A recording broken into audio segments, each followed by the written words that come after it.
এইরকম দেখায় আপনাদের খোঁজ নেন প্রশাসনে বসে আছেন খোঁজ নেন excuse me sir this is the last time I warning you I will not listen to this আচরণ বিধি লঙ্ঘন করলে না সব জায়গায় হচ্ছে সব জায়গায় হচ্ছে সব জায়গায় হচ্ছে সব জায়গায় হচ্ছে আপনি পারলে থামাই দেন আজকে আমি ভদ্রতা করে থামাই দেন নেক্সট টাইম কিছু আপনাদেরকে বুড়া আঙ্গুল দেখায় আপনারা কিছু করতে পারেন না এইরকম দেখায় আপনাদের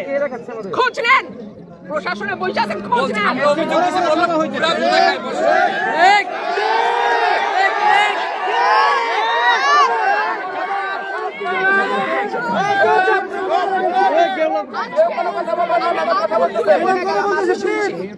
ভবিষ্যতে শুনবো না আর আমার আমি যদি না বলি এখান থেকে বাইরে যেতে পারবেন না স্যার মাথায় রাখেন শেখ হাসিনার সময় আপনারা যাদের কথা এখন চলতেছে তারা কানে ধইরা খাটের নিচে থাকতো স্যার আমি রুমিন ফারহানা কোনো দল লাগে না আমার